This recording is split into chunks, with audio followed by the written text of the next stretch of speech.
Hey, happy Saturday! How's it going, everyone? Hey, Incaria, Frenum, Low, Board, Raven. Hey, Talos, I'm sure you're still lurking out there. Hey, Pookie, I see you lurking there as well. How's everyone doing? The music stopped. Oh, I'm sorry. I was jamming, man. It was a pretty But I'm doing jamming good. tune. I'm doing good. Same here. It's a nice sunny day here. A nice Saturday. It is a beautiful day out, isn't it? We're all in the same area, so we all get the beautiful day at the same time. Low's a cripple. I'm sorry to hear that, but hey, don't look on the downside. Look on the upside. You're not a cripple. You're just a game-enabled individual. I was gonna say differently abled, but that's even better. All of your time can now be spent with Dark Souls, so that you can finally get to Bloodborne, so that you can finally come and join us. Yes. Yeah. Play Bloodborne. It's a good Yes. game. It's a really good game. One of us. Do it. I have a different shirt on today. Not It's wearing true. my normal shirt. I got a chance to wear this one, and I'm very happy. Because this is actually an educational game. And it goes way back. Oh, hey, yeah, this is what Twitch management stuff looks like. How do you like all that? Yeah, there you go. By the way, Oh, yeah, my desktop is visible now, isn't it? Hey, everybody. Yeah, so, games in health and education. Shall we start it off a little bit fun? Before we just like, this is a lecture. Because that's not what this is. This is fun. Trust me, it's very interesting stuff. Very interesting to see how games are being used, where they're being used, where they're being built for, what their purposes are. and just because it's an educational game doesn't mean it has to be boring. Oh, It yeah. can still be a good game. And just because a game wasn't, intended to be an educational game doesn't mean it doesn't have educational value as well. There's a lot of games that we play that we don't even realize that we're, building skills and learning things, even just, by having fun.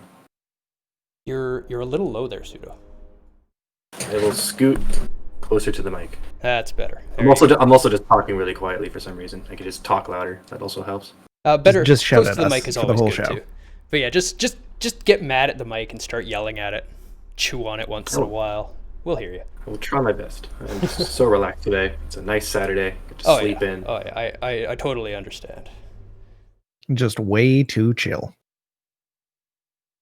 So I thought we'd start with a bit of a poll to the audience. You've all been around in the era of gaming for a long, long time. The era of gaming's now been around a long time. When you were young, We old. what games do you remember from school, like the school let you play? Those would have been educational, whether you think of it as educational or not. All those school games had knowledge in them. That's why I'm wearing this shirt. You know it was the first one gone. All the time. Yep. Every time. Whole Twitch doesn't work for you? Scooter's Magical Castle. I have no idea what that game Never is. heard of that. Scooter's Magical Castle. Google knows it though. It had it done before I had it done. Oh, sick. It is apparently abandonware now. You can just go grab it. Most of these games actually are now, which is kind of nice. All It the was an games EA I played Kids in, game. That's great.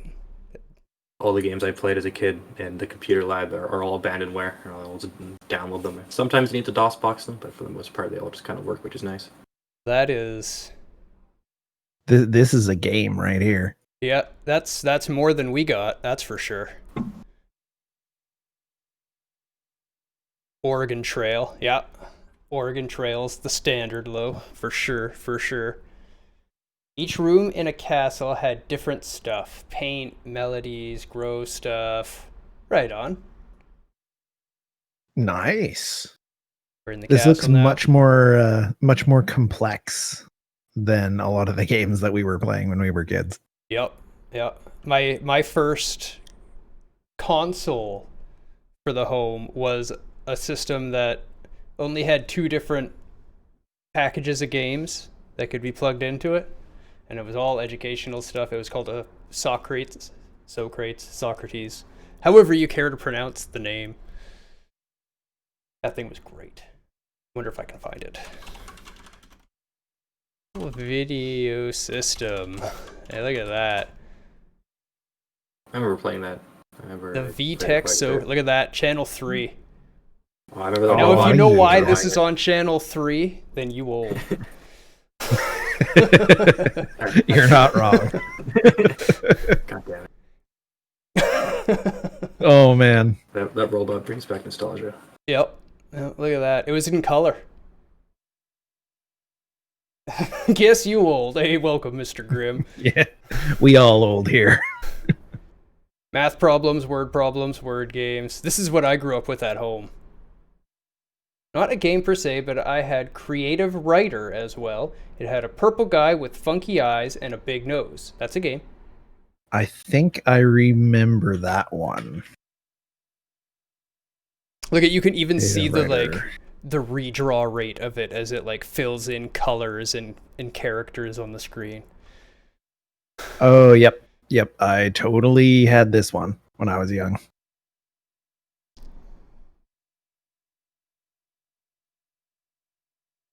This was a 93 piece of software, apparently. This one here is 88.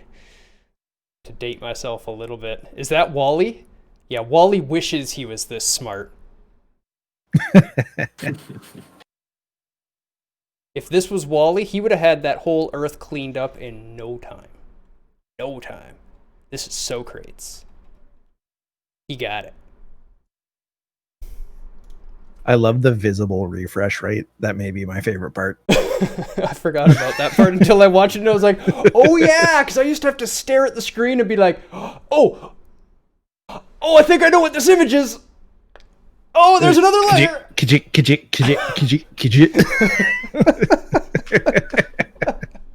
There's a bunch of coloring games for that, and then you would when you click on a cell and it would fill with color, it would just fill like that. And for the longest time, I was so confused. I'm like, what's happening? Like, why does it do this? And then eventually, figured it out. Like, oh, this makes so much sense. But as a kid, I'm like, this is strange. What are these lines that go by line by line by line? Why is it filling in from the top instead of the bottom? Art Alive on Genesis. Oh, I see. It had the slow redraw rate. That's just bad programming. The Genesis could absolutely draw that fast. It had blast processing. Burst processing. Was it sir? burst? I think it was burst processing. Genesis burst processing. Nope, blast. I was wrong. I think it might be both. There we I go. mean, there's a lot of terms that got interchanged when it was in development. A lot of marketing. I'm sure it got called all sorts of things, but yes, it's called blast processing because you watch all the old commercials and that's all they're about is that it has blast processing. It's not blast processing. Nobody told you what it did. Blast processing. Nobody told you what it did or why it did, but No, it just had. it was very important. That's why it's better than the SNES, because the SNES did not have blast processing. Yeah, that's a little off topic. Hey, Space Ghost, thank you for the coast-to-coast host, and welcome, my friend. So tell me, now that you're here and hosting this, what was your favorite game in school? Your favorite educational game you can remember? We're going a little bit into the memory lane with it because it's always nice to start with some interaction before we just start rambling about all this tech that's out there.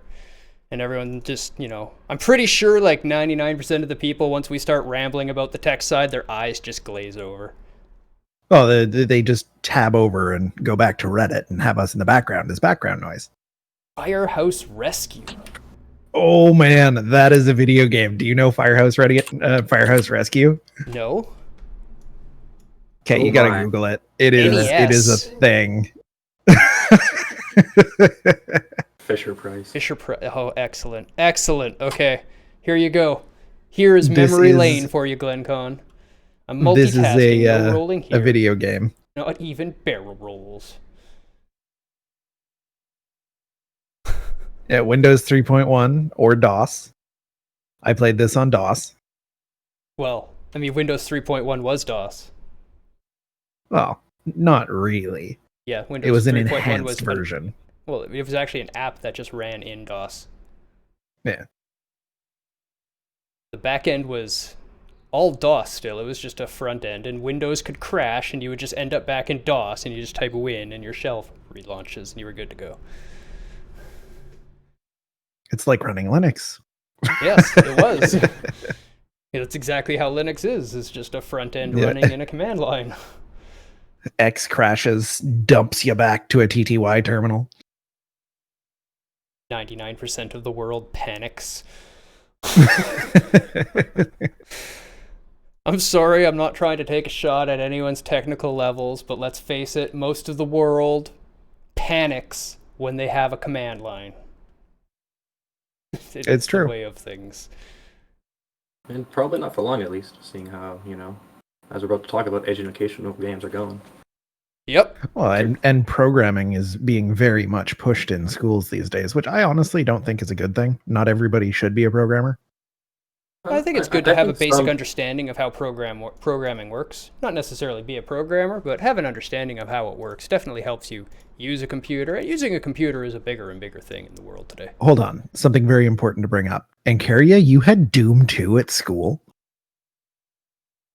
I mean... Because that's dope. I had Doom at school, but that's because it fit on floppy disks, and I could bring floppy disks with me to school. Hey, Ninja, welcome. And hey, Rubido, what's programming? I was interested to learn that my first programming experience and where my true love of computers all stems from was actually the first educational computer program. Yeah. I didn't know it. I looked into it and I found out what it was, and I was like, I know that one. And okay, so there's bonus points. I'm not going to tell anyone what it is yet. We'll get to it a little bit later, but there's bonus points if anyone can tell me what the first one was. It's also technically a programming language. Technically. I mean, so is Java. It's a virtual machine.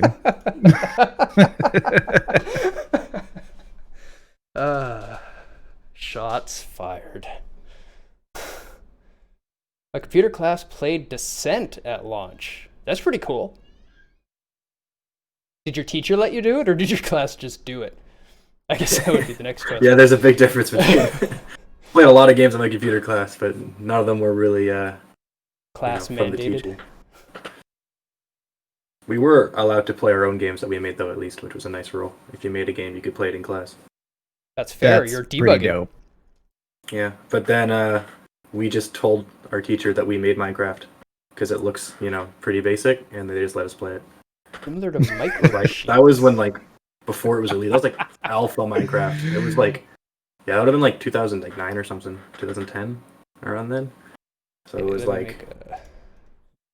Oh, let me go back. Okay, we got Firehouse Rescue, I see. What else did we look at? We had Oregon Trail. We had Doom 2. I'm going to stick to the actual educational ones. It's educational. I Teaches you how to love use a Doom keyboard. 2. I love Doom. There's no argument anywhere that it's educational. I'm sorry. It's a ton of fun.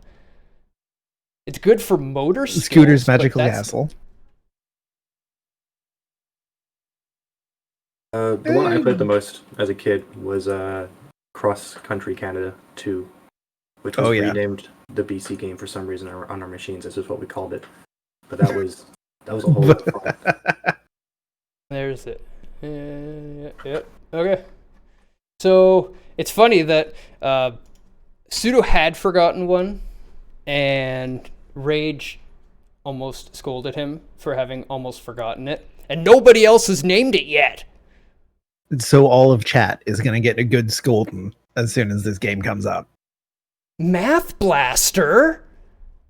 Come on! How could you guys not remember Math Blaster? Math Blaster is dope! It's a blast. Mavis Beacon teaches typing was another one. Pipe Dream. Interesting. That's an interesting one too. I guess it helps with problem-solving skills. It's not really a... It is a puzzle game. It's a good puzzle game. It gives with problem-solving skills. So, Mavis Beacon teaches typing. I remember that. I had All the Right Type. Remember that was a decent one. Yeah, we had All the Right Type. Me too. I remember my computer lab teacher just like couldn't fathom for some reason that I was pretty decent at typing for my age, and it's like I had a computer since I was like 3, and it's just all late nights. What I did all the time, they're like I finished All the Right Type. They're like, no, like you must have like cheated. And I'm like, how do you cheat at typing? They're like, you must have looked down. I'm like, actually, well, if I'm hitting, I typed the things. like if I'm hitting the word count and I'm hitting it accurately enough to pass, does it matter how I do it? It's like, okay. Yeah, no, I totally cheated at typing actually, because the typing test was you had to type one line like a certain amount of times minimum. So they would come around and they would turn off your monitor and they would cover your hands with like a piece of paper or cardboard or something, and they'd hold it there so nobody can see your hands. So I would type the line once, and then I would hold control and go A, C, V, V, V, V, V, V, V, and just paste it a bunch and be like, done. Yep. I mean, I knew the keyboard well enough to do it without looking, so I deserved pass still, right? Fair. Fair. Yeah, it's one of those weird things where it's like, I mean, if they just learn how to type it, does it really, like, I still think looking at a keyboard here isn't like a huge deal if you can still, hit a decent word per minute and still be accurate enough, right? It was a weird specifications, like, you're not allowed to look down. It's like, oh no, like breaking the rules by looking at what I'm typing, making sure my hands are in the right position. It was a weird thing, and it's like, I mean, it still works. Sometimes you just, forget where these weird symbols are. Like, I don't always remember where like the caret sign is and the ampersand. I always mix those two up. No, I just do that because I got fat fingers. But until you run into either somebody who uses Dvorak and hasn't changed their key layout on their actual physical keyboard, or somebody with blank keys. Yeah, I actually know some people with blank keys. And it's just like people go to use their keyboard, and it's like, oh, well, neat. Didn't know I needed it until now. It's like, all right. Yeah, good old Dvorak. I learned how to type it briefly for a little while, and I gave up. It's much faster. If you do learn how to type it, it's way faster. And less strain on your fingers. So, I'm going to add one in here with a little story, because I actually worked in high schools for a while. I don't know if people actually know that, but I worked in the high schools building computer labs and running images and fixing servers and fun stuff like that. So I got to work with the teachers a lot. I got to fix their problems in person, and they got to know me personally, so they'd come to me with little issues, because I'm a pretty friendly, personable guy, and people like to talk to me, so we become friends. And I became buddies with the computer teacher that taught typing. So we were working on it, me and the other techs, like a little bird in his ear. Hey, man. Hey. You know what you should do for your typing class? You should use Typing of the Dead. It'll get the kids engaged. Yes, you should. Do it, man. Do it. After a while, he decided to do it. You're welcome. We convinced the school district to use Typing of the Dead in the school. After he did it for about a year, he told me that he saw the largest improvement in typing efficiency in his class he's ever seen. And I mean, part of that was probably because everybody was using computers by that age at that point. And part of that was also just Typing of the Dead is legit fun. Yeah, that's the biggest thing, is it's an engaging game. Which brings us, oh my god, gamifying, right? Makes an there's one more on the list, and nobody's named it yet. And I'm sad. Maybe you missed it. One more question. Can anybody name the first educational computer software? It was also a programming language, technically. I mean, I can, but that'd be cheating. You what? I can, but that'd be cheating. Oh, yes. Nope. Pascal Although was just a Pascal legit is an language. excellent language for teaching programming. No, it was also just an actual language. This one was strictly educational purpose. Only made for education.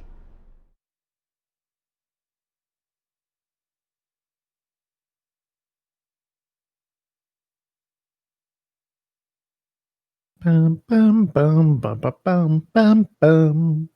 I actually learned programming in school using Pascal first in high school. I learned this in grade 3. Yeah, Pascal is an excellent language to teach. From a fantastically wonderful guy who made a whole bunch of money working for Apple. And then thought, you know what, I'm going to go teach little kids computers.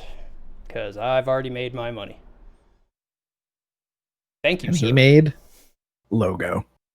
But he didn't make this. That's my teacher that taught me. Oh. No, Yeah. I thought you were saying No, not the guy who some made person it. at Apple. Yeah, I'm not sure who made it. It wasn't just... Who did make Logo? I'm not sure. And Delphi if you want to learn object-oriented stuff. Boo. I mean, it's fine. I learned OOP through Java BlueJ. And that was quite sorry. good for it. Objects are fine. They're fine. They're a waste of memory. Which is fine. RAM is cheap. It's fine. Yeah. We've got lots of it. If it makes things easier to build, it's not a terrible thing. You don't have to wrap your Just head don't around use it functional. when you've got like 128K of memory and you're doing a black box program. Maybe not the best thing to use at that point. Created by Bolt, Beranek, and Newman, a Massachusetts research firm. Interesting. But yes, its whole purpose really was just to teach how to program. And this is a logo. That's exactly what we used to see. You would sit there with a little screen and you would type the command forward 50 and the turtle would go. And then you type right 90 and you see the turtle turn. And you type forward 50 and you see the turtle go. And if you hit tilde, it would pop into a little like scripting type area where you could give it commands. And then once we really got into it, there was a pixel editor that you could make different logos to replace the turtle with and have commands to change to the different custom logos you've made or icons you've made for it. And it was quite complex. So I think it was grade 4, the second year I had been using it. I made one that changed the turtle to an inappropriate shape that will remain unnamed. And it ran onto an angle, like 72 degrees or something like that, something odd, and went forward infinitely. So it just started wrapping around the screen and going everywhere and just left little white dots here and there and turned it into like a kind of starry looking screen. But with the forward infinite loop, it would hard lock the computer. In those days, it didn't have a lot of code execution security on the OS level. Literally, the only thing you could do was unplug that sucker. This was wonderful information for me. I popped that little script onto a floppy drive. I did what we call a sneaker net, which is where you take that floppy drive and you walk up to the computer and you plug it in and you put the file and you take your floppy and you walk up to the next computer. Yep, good old sneaker net. I got that thing onto every computer in that lab. I ran it on every computer in that lab. I walked out, nobody saw me, and I still got in trouble. They knew the Because only who person else in the would have done school that that? could do it was me. I learned something important that day. I also took down my first computer lab in grade 4. I was proud of that. That's a good one. That's Logo. It's a great simple little thing, but it's great for teaching command execution and is the origin of it. That is dated 1970. Where'd my mouse go? It's gone. Good old Logo. And with that, we also learned something called HyperCard, which isn't actually educational. It was actually for professional reports. And it was essentially web pages before web pages. web how you can think pages of it. stored locally Yeah, in your file system. yeah. It didn't have a ton of use, but it was great for reports and stuff. And you can make mist with it. You can make mist with it. It is an effective mist engine. So, tell me, guys, what makes an educational game effective?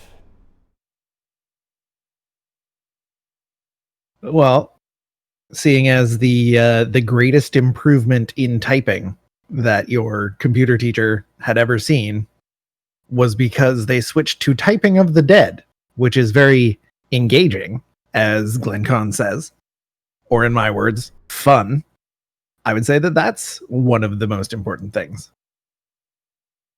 Found out and immediately got in comically disproportionate trouble for the hard lock of nesting dozens of folders into each other on an iMac.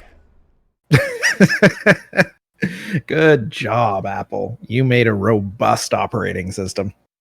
One of my favorite accidental crashes that we found at school was if you're bored in a lecture, sitting on a desktop and holding control, hitting ACV, ACV, ACV, ACV while the teacher talks. Due to the law of multiplication, over time,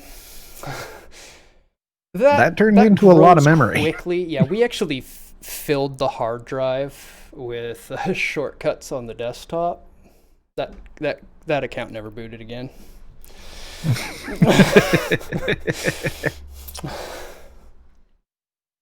The computer tech at the school was basically just like, the hell did you guys do? I mean, if I had seen that, I would have the same reaction. It's like, why have you done this? What? Yeah, it was like, like 7 or 8 gigs of 1K shortcuts. Yeah. It's a lot of shortcuts. Engaging and fun, right? The number one thing with education is amount of time doing it. If it's a boring game that you play once and you're like, I never want to play that again, you're not going to learn that. Retain attention. Very important. Also, very important for things like mobile games. But yeah, unfortunately. So does anybody remember any educational type games they played at home? And not just digital. Educational, period. Fun and engagement. So they should be fun and engaging enough for you to play them anywhere, right? Hey, Cuddle, how's it going? Welcome. There are some good ones.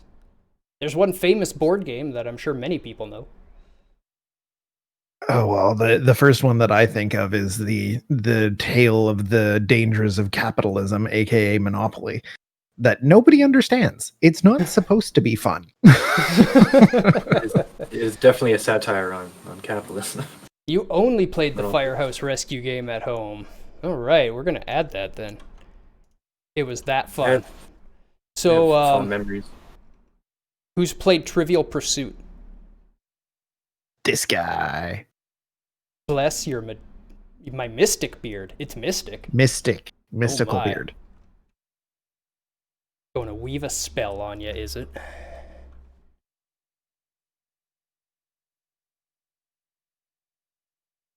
Someone's in the kitchen cooking with a dog. I want to cook with my dog. Someone's in the kitchen cooking with a dog. Interesting. Game. Trivial Pursuit, which I found out today is a Canadian game. It's made in Montreal. True. I had no idea. I played that game a ton. A game I played a ton of, the board game I played all the time, Dino Quest, and it was actually like, you know it? Not the super well-known game. Dino Quest is amazing. Heard of it. I was all in on Dino Quest. I fucking love dinosaurs. Yeah, me too. I had every card in that game memorized, and that is not an insignificant amount of information. And it is like full-on technical names of most of them. I knew my dinosaurs after knowing that game. What was the game that shipped with Encarta? Because I used to play the hell out of that. Don't know. Encarta Mind Maze. Oh, as an interesting side trivia, do you know why Encarta Mind Maze? Okay, let me pull up. Do you know why, Pseudo or anyone else, the logo rider turtle is a turtle? No. I feel like I did at some point because I've seen it so many times. I would have looked into it, but I do not remember. Because it's a digital version of the robot turtles that could be programmed. Right, the line drawers. I've made those. I feel like I should have known this. I've made that robot. I'm sure this knowledge was somewhere. Yeah, good old logo. Yeah, Trivial Pursuit. If anybody hasn't played Trivial Pursuit, you should. Mind Maze? Yeah. I remember going to the library a lot and borrowing a lot of the educational games they have. So they had a lot of just like math and learning games, but I can't remember for the life of me the names of any of them. Yeah, I remember I saw one the game picture that of was it. like a searching, exploring a dungeon, answering questions and riddles and math problems. Don't remember the name of it now. Oh my god, the nostalgia. I played actually a lot of the Magic I've School never Bus seen this. PC games. Those were fun, and those are the ones I think I remember borrowing some from the library. The one that I had was the one I think that shipped with Encarta 95. And I just played the shit out of it. Because it was the only game that I had, and it was educational because my parents were teachers. Interesting. So, did you have any retro notes? I know you had a lot to go into on the modern day, but I mean, what makes an educational game effective? Engagement / fun. Why did we stop there? Because that's what you need. That's kind of the most important thing. Yeah. Hours in. Yep. Yeah. If you have the information that you want them to learn and it's delivered in a way that they're going to continue doing it, they're going to learn it. Like Typing of the Dead. A lot of people's reaction is, oh, it's zombies, it's violent. What they're going to be doing after school. Why not give them that, but make them learn how to type in order to do it? Oh, here you go, do some schoolwork and have some fun. Absolutely the best. I dare say that's the best one on this list. With Oregon Trail right behind it. Because I learned a lot about living in that era from that game. Yep. All the dangers that the settlers faced. Oh yeah. Low brings up the Clue Finders. Was one I played a lot. Interesting. Never heard of it. It has an active wiki. It does indeed. Latest release 2002. Damn. From 97. We forgot another very important one. Number Munchers. Did any of you guys ever play Math Circus? That was like the go-to. What was Math Blasters? Circus, no. Number Munchers, I remember. Math I was thinking Circus. Number Munchers when you were saying Math Blasters. What was Math Blasters? Math Blaster was the little green spaceman guy who could like zap the numbers. They were similar, right? No, Number Munchers was totally different. Pull up some Munchers was screenshots. walking box to box and like chewing up all the numbers that matched the equation, right? Yeah. Okay. Math Blaster is in space. I think it has some platforming too. Funny story. When I was in grade 2, I managed to brute force my way into the high score board on our school's mainframe and just replace all the scores with me. And then I got so upset because I had cheated that I cried and told on myself. Oh no. I don't think I ever played this one. I think this is before my time. What, Number Muncher? Math Blaster. Oh, the Math I Blaster was was thinking probably Number after Muncher your when you time. said it. Huh? I think Math Blaster might be after. Actually, no, it's started in '83. Really? Yeah, this doesn't look familiar at all. That's what I used to get from the libraries. Oh my god. Oh my god, everybody go to mathblaster.com. Or is it like a time capsule? No, there's like new 3D Oh yeah, no, there's ones. totally like brand new 3D Math Blasters. I saw that when I went to it, yeah. and that's why I was saying it might be beyond my time, because I saw that it was still being made and stuff. But yeah, no, I remember Number Muncher. They got mobile apps. I played a lot of Clue. That was a very good problem-solving deduction game. 90s Math Blaster. There you go. Math Blaster in search of Spot. In search of Spot? Oh yeah. Okay. So. Okay. Reader Rabbit. That image has all of the different generations of the Blasternaut. And the ones that I am familiar with are the 1990, 1993, and 1996 versions.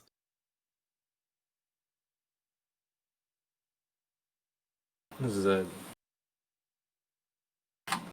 Oh, There's a lot of Math Blasters. there are. Wow. It's like an evolution. Math Blaster has been around for some time. Look at that. So, engaging and fun actually involves the thing you want to teach. I guess we should add that. It should actually do the thing as well as be fun. Yeah, which I guess is what kind of is a drawback for a lot of games that are like purposely designed as educational, is that sometimes they're not always as fun because they're kind of more focused on the actual content rather than trying to find ways to make that content more engaging. Yeah, too focused on the content. If you can make them want to play the game. And then there was this. Rage fell down the hole. Yep. Yes, This I remember is- the platforming. It was a platformer, and you had to collect numbers to get the right value in order to like pull a lever or do something or open a door. And it's also math. pattern recognition counting. Interesting. This is one I've never played. I was playing other games by the time I got to this. Zoom Beanies? I've never heard this name. Familiar. No, I have never seen this. Zoom Beanies. Available on Steam. Yep. Look that one up. There was a lot of math in it. Right on. So for newer modern games that are actually out, if anybody wants some, I guess we can go over some of the good ones we currently know of. Because I've even played one.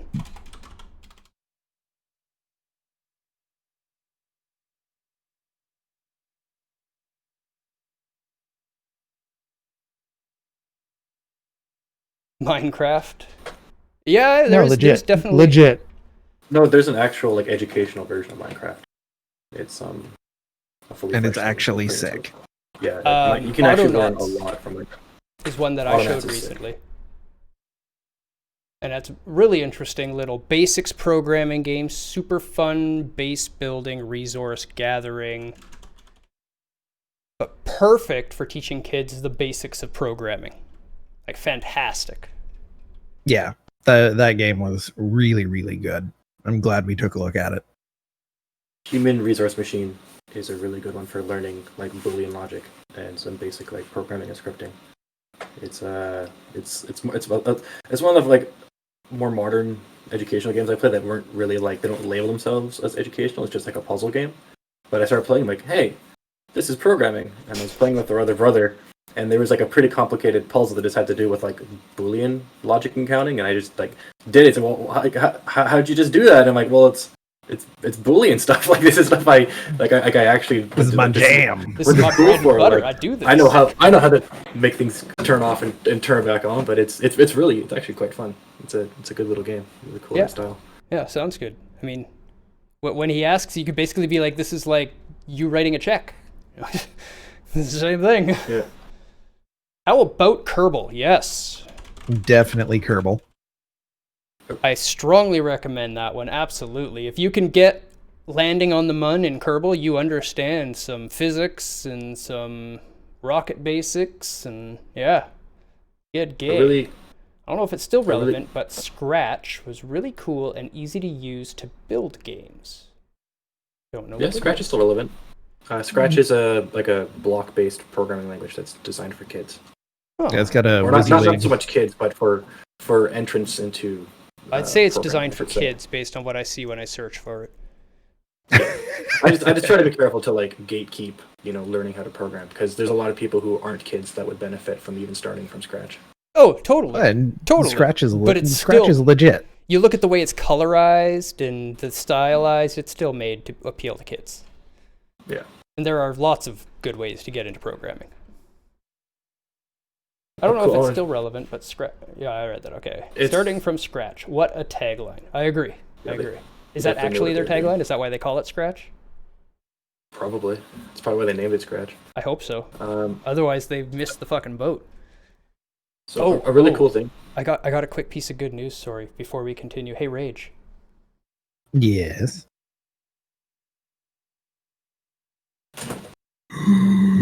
I'm hype. Hype. We can continue. That's such a good game. Yeah.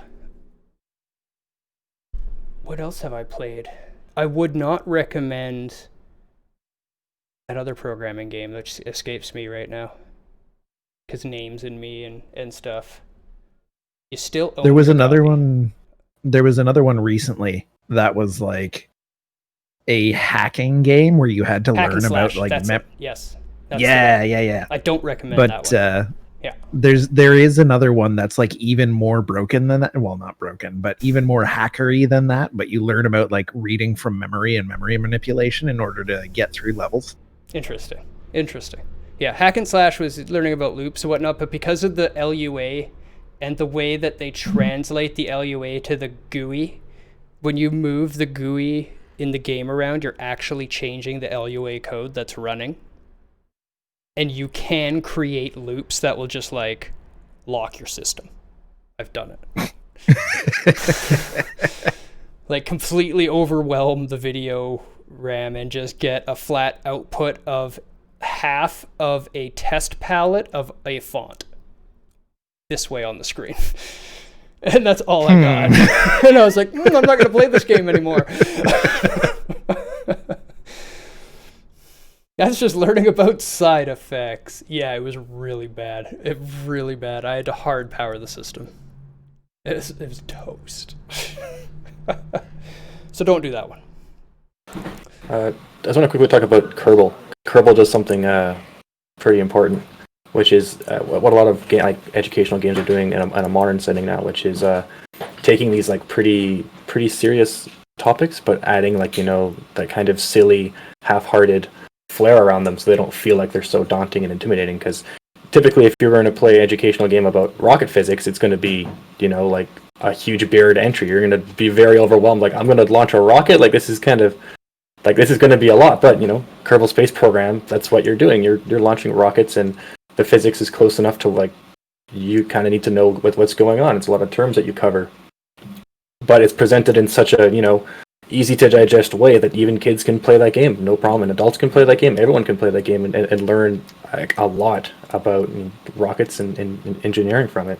And you can totally just trial and error Kerbal. Like that is 100% a thing. You don't have to learn how to optimize your apoapsis in order to be able to slingshot your way around a moon on your path to another planet. Like you don't have to learn how to do that.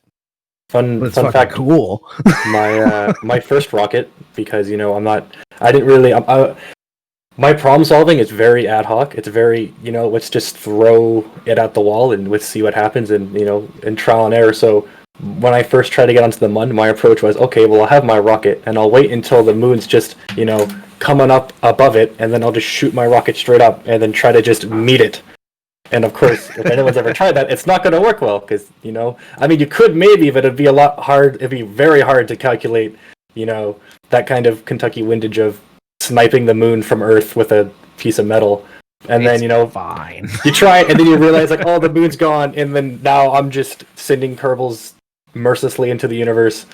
And then eventually you figure out, I'm like, oh, okay, well, I can get an orbit, and I figured out, it's like, oh, I can circle, and then just meet up, and it's not really like the game was putting it in my face and making me teach it. It's just, a product of just having fun in the game and, playing around. Kerbal is great. It is. I'm excited for the sequel if it ever gets finished. Play Goat Simulator to learn about physics. I don't think that's what you would learn in Goat Simulator. Learn about silly physics. Yeah. Physics and Goat Simulator not the same thing. You would learn what to fix. No, you wouldn't.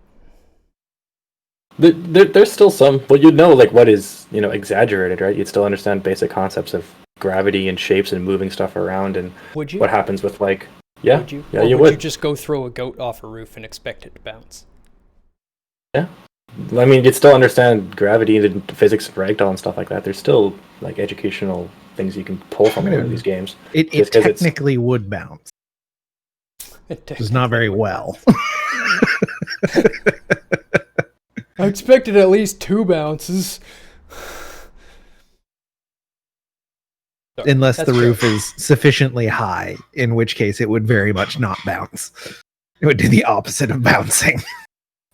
But I really do like some of these current games we're seeing for the educational. Like Minecraft basically replaces Lego today. Yeah. Basically. And Lego was amazing. Still love Lego. I still build me some Legos. But Minecraft, you can just build such crazy stuff with all your friends. Yep, absolutely.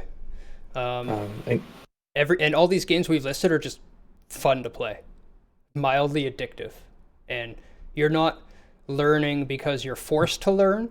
You're learning because it's beneficial to you in the game to learn. You could play the game without learning, but every time you do learn, you get a little farther ahead, a little bit easier. It's rewarding the learning. I've been meaning to play Scrap Mechanic. I've been really meaning to play that because it looks really cool. There's a lot of really cool kind of just building engineering sandbox games on Steam that I've just been eyeing but haven't just purchased yet. GlenCon brings up another requirement for an effective educational game. Has to be approachable. I agree. I'd say that's a requirement for it to be fun, period, as well. Yeah. And Carrie brought up one above, too, which was visible and understandable progress, which is important. And one I want to add is that it can make failing fun. Yep. As opposed to traditional education. Failing in school is not a fun time. You can fail in an educational game setting, and it is completely fun. Give the ability to rewind time and try things over and over again is actually pretty fun. Yeah, I agree. And we're conditioned too much to think of failing as such a negative thing that we should never fail. Failing is a natural part of the learning process, and you should be expected to fail, and you should not feel bad when you fail. You should be taught that it's okay to fail. You should be taught that you should be expected to fail the first few times that you do something, but you will get it. Absolutely. Failure is how you learn, and it is a failure of the education system that it does not teach that. That most definitely should be in the recommended. And it's still a game today. I'll talk about it a bit later, GlenCon, but there's a big kind of discrepancy now between the modern schooling system and kind of how education should probably work, because the whole watching, listening, and just reading about it isn't really going to be cutting it in the modern world for a lot of stuff that people need to actually do. Yeah, watch, listen, regurgitate doesn't cut it in the modern day. I have made so many broken bridges in Polybridge that managed to work. But for how many people? Now, just imagine how many of those bridges actually exist around the world. Remember, Many. C's get joke, degrees. Yeah, we joke, but that happened in Canada. And fun little note about engineers in Canada: you get an iron ring when you graduate to symbolize because a bridge collapsed. I can't remember where it was. I should probably know this, but it was kind of a lot of corners were cut and it wasn't built properly and it collapsed. And unfortunately, there was people who died from it. So now, when these people or when engineers graduate, you get this kind of symbolic ring, which was supposed to be made from that wreckage. Which is to remind you of like the responsibility we have when we build these things, because without it, things go bad. Yeah, a failure on that level means many people die. Good reminder for sure. So what about where educational games are going? Because it's an interesting place. Has anybody looked into what, actually the big expanse right now for educational games is into higher learning rather than the lower learning? Lower learning is also a great space to be in if you're doing technology applied learning. But the thing that I'm most excited about is augmented reality. Yes, AR is becoming a huge thing. I bet you have a few interesting things to say, so I'll let you have the floor for the AR, because I don't think anybody here knows more about AR than you. So a while back, actually, I was talking to some of the folks that are running an AR project for Microsoft, and they were talking about how they were going to use AR as an educational system for, higher learning education, on the job education for, say, a machinist, instead of having to fully disassemble a piece of machinery in order to, take it apart and manipulate it and feel all the pieces and see how they all fit together. You could actually have it just be there, look at it, and do an exploded augmented reality view of how this machinery actually works, which is super, super cool. You'd be able to place things in 3D. You'd be able to examine how different pieces of this machinery fits together, how you can actually set up like all of the different workflows in a factory, for instance. Super, super cool. Sorry about that. Just disagreeing with me.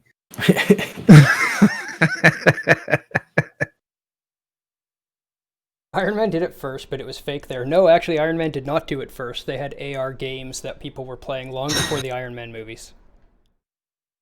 Yeah. But AR is some cool shit. It is so cool. Before we leave the subject of AR, does everyone know what AR is? Yeah, that's a very good point. Who here doesn't know what AR is? Augmented reality. That's correct, Rubido. Does everyone know what augmented reality is? Not hearing any no's. If there's any lurkers there that just don't want to speak up, augmented reality is Google Glass. It's similar to virtual reality, but instead of being in a complete virtual world and putting screens in front of your eyes, they overlay the screens on glasses so that they can put images in the real world. The term Microsoft likes to use is mixed reality. Mixed reality. Yeah, mixed reality is a fine term for it as well. One of my favorite applications for it, to put it into perspective for you, is you put on these glasses, they create the augmented reality in front of you, and then you can just create screens and put your screens wherever you want. You can have 8 screens on the wall, and all you need is a pair of glasses to be able to see your computer monitors. No more need to buy hardware. Replaces hardware. Virtual hardware.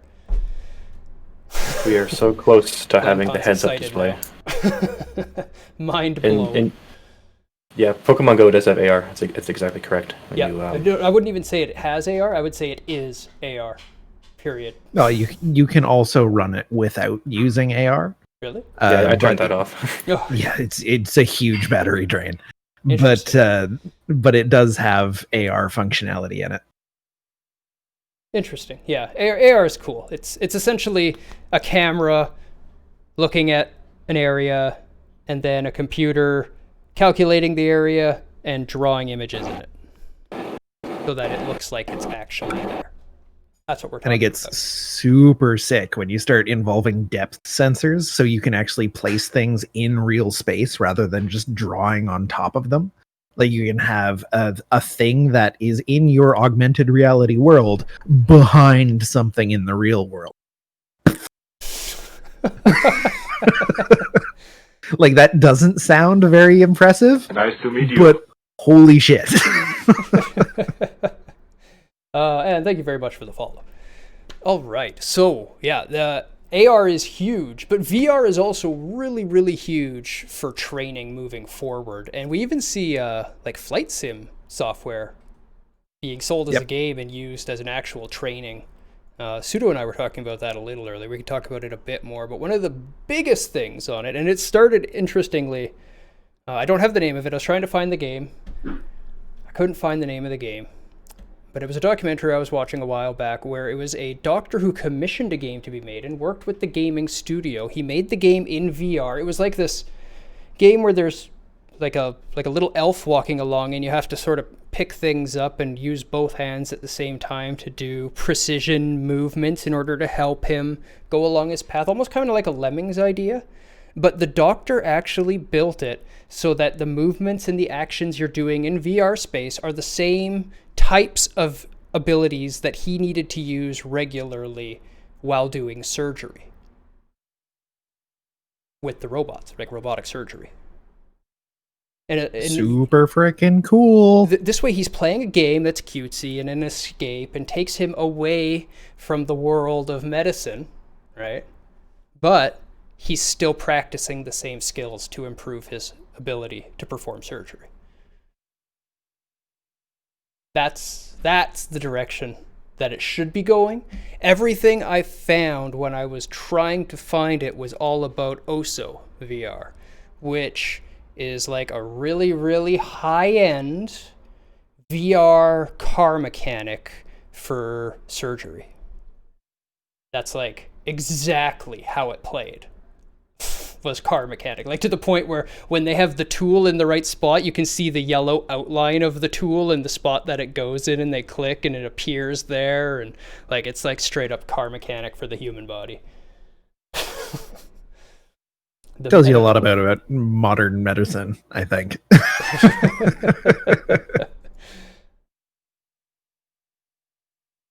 The medical futurist? No, I don't think so.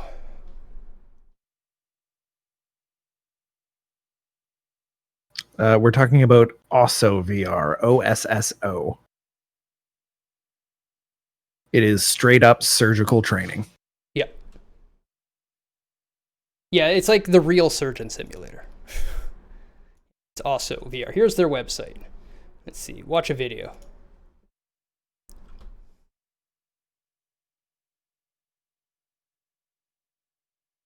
See? Straight up VR. And tell me this isn't surgeon simulator, or car mechanic surgeon simulator style.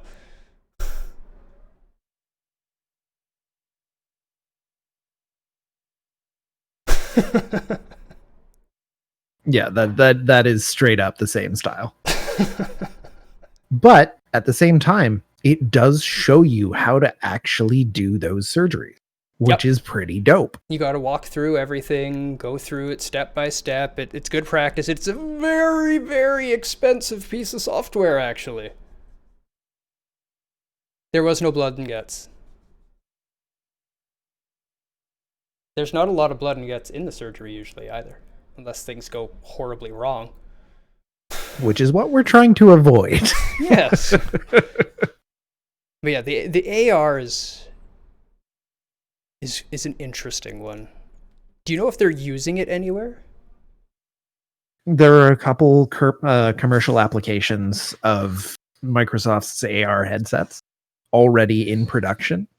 And they're not like publicly available or anything like that, but commercial applications of like teaching plane mechanics, teaching car mechanics, teaching other heavy duty mechanics how to take apart and repair big machinery, like super cool stuff.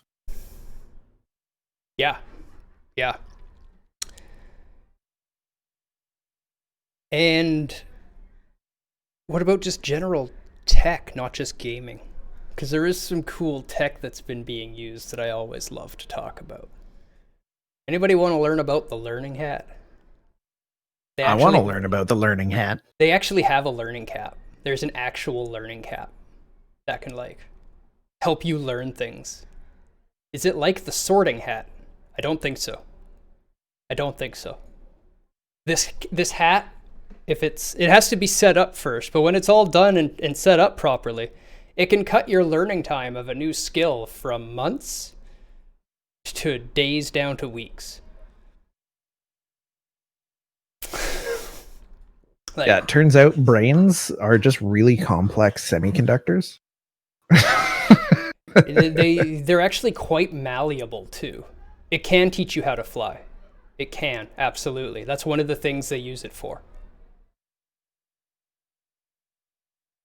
It'll teach you how to fly, a helicopter or an airplane as opposed to just human being. Yeah. But yeah, no, it can't teach you how to personally fly, but it can teach you how to jump into a flying machine and fly it efficiently. The first thing they created it for, and of course it was military application, because anything that cool is going to be military application to begin with. They wanted to train drone pilots. Not pilots, but like target readers. There's people that watch the video and discern what targets are. And they had more drones than they had people to read screens. Tells you about their budget, but we won't get into that. Yeah, that's another it's a little off entirely. our usual subject matter. So they had the budget then to sink money into teaching people how to read these screens faster. So what they ended up doing is putting an ECG cap on somebody who was already an expert and recording brain activity for where was firing as he was performing the task efficiently and at peak capability. And then they would do the same to somebody who'd never done it before. And the brain is a complete mess with everything firing at this all over the place when it's doing it for the first time, because you don't know what you're doing. You're brain's trying to figure it out. Yeah, exactly. So they found that if they stimulated the areas of the brain that the brain was meant to use while it was performing the task, it figured it out much faster. So they were able to just directly stimulate those areas while the person was learning to make their brain mimic the original person's map. Yes, that's exactly who invented it, Lo. Exactly who invented it. I actually talked about it being originally for drone target acquisition. Yeah, Microsoft was anti-stoked about that development. It is not a good thing to be associated with.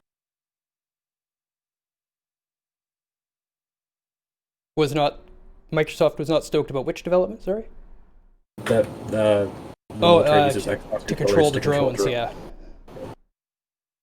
Yeah, I'm sure PlayStation wasn't super thrilled about it either. But we're still happy to sell them controllers.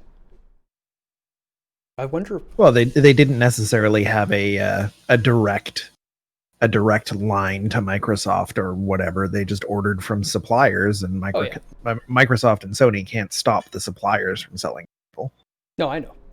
I get that.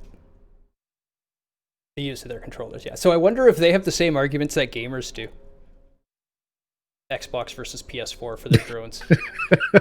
Probably. Get people bringing in their own controllers and be like, no, this is the good one, man. I don't want that Mad Catz shit. I'm all PlayStation, Rubido. Can't do the Xbox. Scuffer, I'm leaving. What's the big the thick boy of the original Xbox called again? I can't remember what the name of it is. I don't know what the actual name is, but the fun name is the Shack Paddle. Yeah, that's accurate. That's what I'm going to be playing Ninja Gaiden Black on. That's probably going to be my biggest obstacle to completing that game. Oh, you actually have a shack paddle? I've got an original Xbox coming in for it, yeah. But they stopped using the original, like the OG Xbox Oh. controller halfway through the Xbox's lifespan Okay. because it was so big that only people with hands like mine could use them comfortably.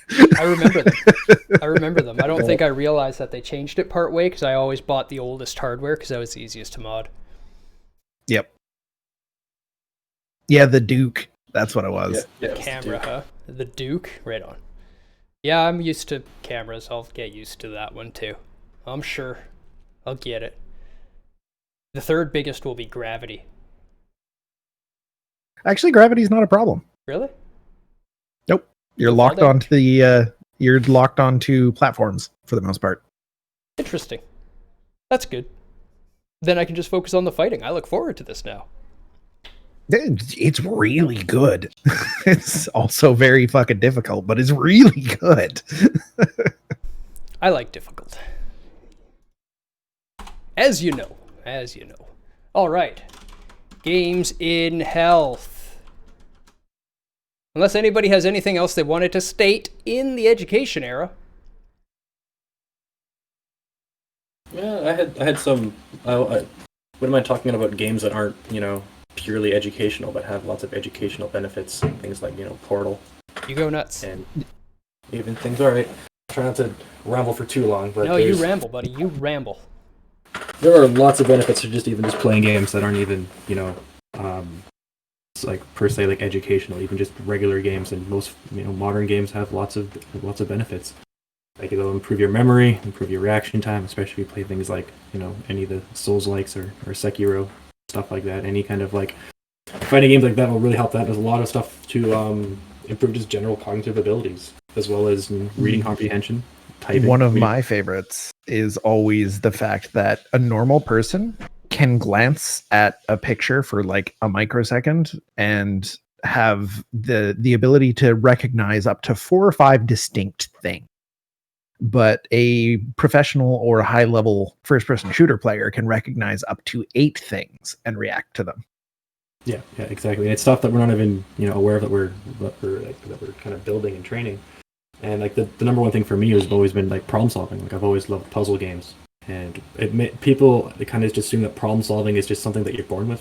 People can solve problems, but it's a skill that you can learn, and you can start learning from a very, very young age. And we're finding that you can start teaching kids to problem solve at like 4, as well as like important skills such as like critical thinking, reading comprehension, as well as it even goes to things kind of even just like empathy and worldview. There's a lot of games out there that like some of the, not so much telltale games, but there's other games that are narrative driven that will kind of hit home and give you different perspectives on life, and give you different perspectives on how other people live in the world. Absolutely. Things like I think one I've seen recently was Life is Strange. It really kind of puts into perspective. It happens when someone plays a game where the bad guy isn't just a bad guy. It's 2 different world perspectives, and typically speaking in the world, people don't think they're the bad guy. They're trying to look out for themselves, and unfortunately that's just conflicting with someone else's purpose of trying to look out for themselves, when it's not always so cut and dry, and it helps people kind of realize that. Movies and stuff are also good for that, but we kind of hit those tropes and those that it's not really the kind of same. But even things like I'll bring up some examples of games because I wrote them down here. Like I said, like Portal is just pure problem solving, even just like logic solving plus physics based stuff of I have 2 portals, I need to move around a map. It kind of helps you break down problems. Like I have to look at something, figure out how I want to get from A to B, and how am I going to do it. And anyone can play Portal. There's no barrier to entry. Kids can play it. Like adults to even elderly can play it, and it's fun and engaging. Yeah. Even things like Stardew Valley and The Sims, they teach you a whole lot about resource management, a whole lot about scheduling and time management, as well as social situations and even just life management, things that you're going to expect if you're a kid to do in life. I played a lot of The Sims growing up, and it kind of helps you ease into the notion of you're going to have to get a job to earn money to be able to afford the things you want. As well as like we brought up before, like Minecraft, and even not so much these games, but the social aspect of a lot of these games. Like growing up playing things like MMOs, like World of Warcraft or RuneScape, you are put into these communities that you need to be able to integrate with and communicate with if you're going to succeed. You can't really play them in a single player aspect. You can't really play World of Warcraft single player. You could, but you'd be missing out on a lot of content and you wouldn't really be able to do much. And on top of that, for at least in our era, there wasn't really mic communication too much, especially in game. If you knew the person, you could set up stuff, but for the most part, it was done typing. And if you're playing an action game, you need to type fast to be able to convey what you need to say instantly. So if you're playing like StarCraft or like RuneScape or even nowadays like League of Legends with teammates, you just you have to type. So it's all these skills that we're not fully aware of that we're building, but just from the thing of this game has me engaged and I want to be better and have fun at it, I'm actually building up all these skills in the background. And then like the kind of contrast I wanted to bring up towards like modern education is, as I said before, like modern or like what education is today is you listen to someone, you read about something, and then you kind of like watch examples. But even a primitive example of trying to learn how to ride a bike, you can't learn how to ride a bike by watching, learning, and listening to someone do it. You have to do it. You can study it all you want, you can figure out everything about it, but the moment you get on that bike, it's not really going to matter because you need to train yourself how to do it. It becomes more of a cognitive and more of a actual like physical thing you need to do. And that also applies to a lot of stuff we need to do in our life. It's not just like, it's easier to think of like history and math as something that, you can just read in a book and that's learning. Like, not really. We can present this stuff differently. There's a really cool game that's been made. I think it's called Variant Limits. And it's to teach calculus, and calculus is not really a thing it's not really for the younger crowds, but for people kind of like me. Like, I'm currently in a calculus course, and right now the world standard of learning calculus is, all right, you sit down with a textbook that has example problems, and you go through the example problems, and when you get stuck, you have to read the relevant paragraph that kind of explains. And, for someone at least like me, that's like, it's extremely difficult. It's extremely hard for me to be engaged and focused and to like remain doing this. But if it's put in like a game format, if it's just something that's fun to do and you want to be able to do it and be able to like solve these problems. And another part of this too is that to be able to progress to the next level, you have to grasp the concept 100%. Not really like what testing is nowadays, where like, okay, if you get 50%, that's good enough, you pass. A lot of the stuff you can put those barriers up to like 80 to 100%, and you'll make it. For a lot of games, you can't like. If you're fighting a boss, you can't get a boss 80% of the way there, and the game's like, you know what? You did well enough. We're just going to let you go. Like, you have to, do the 100%, be able to 100% know what you're doing. And there's even, not even just, like, directly educational, but even side things that you can learn. I had some examples when I talked about, like, when I was learning how to drive a car, I didn't always have access to driving a car, and especially, at least where I live, you have to, at least for 1 year, you cannot drive alone. You have to have someone who is 25 and older, and depending on like your family's schedules, that's not really going to be too common. If you want to learn how to learn to drive, games are actually a decent way to do that. Even not even just educational games, even just like something like GTA. It doesn't have like perfect car physics, but it's close enough that if you want to learn how to do like parallel parking or even just like reverse stall parking, it's a third-person camera, and you can just watch how the car moves when you have the wheel cranked all the way to the left and all the way to the right. And I found it really helped me, and I passed both of my driving exams on my first time. And I remember like distinctively when I learned how to parallel park. For people who drive, you have to line your car up a specific way, and then when you back up, you have to turn the wheel around at a specific timing. And if you have a third person perspective while doing that, it's super useful. It's actually like really helpful. And then it's just even just motivating factors for games too. Like, it's just, they can be so engaging, and there's always a stigma that games are just supposed to be fun and brainless, and there's no like benefit to them. But I really think that if we get rid of this thing that games can actually can actually help kids learn and everyone learn, like I think it's where education kind of needs to get to, because there's just so many people who can't learn with the traditional method, and everyone's just kind of falling through the cracks. Well, and the interesting thing is, once you get out of like your stereotypical educational realm, you can still learn a ton. Like you're saying with learning parallel parking in GTA, or questioning what it means to be human in a game like Soma. Like there's so much that you can learn that isn't a typical educational perspective. Yeah, Which is for actually sure. And then kind of well, if you had more you wanted to say, then go ahead. No, I'm good. I was going to say that's kind of a perfect segment into the health side of it. because we see standard games being played for health reasons, which is kind of cool. And it's in old folks' homes, and the research and the studies that they've been doing with it are mind blowing, like shocking. Doctors and everybody, and even gamers that see it, that thought, oh yeah, of course games are good, it's gonna help, and then they see the results and they're like, holy shit. Yeah, we have this weird stigma of just that, like, they're not allowed to be beneficial because they're fun. And there's actually a lot of things in the world that, you can have fun and be benefit, like, and like have it benefit your health too. Like, even exercising doesn't have to be this monotonous chore. Like, exercising can actually be quite a bit of fun, and when people learn that it's fun, it can, if it's not just, it's kind of like an example I like to do, for at least for math. It's not so much exercise, but it applies to a lot of stuff. Is that when certain people are taught certain things, you get just you dip your toe in. Of course, it's not enough to enjoy it, and it's like if you were learning how to paint, or how math is taught in high school is basically like if they were to teach painting, but all they taught you was how to paint a fence.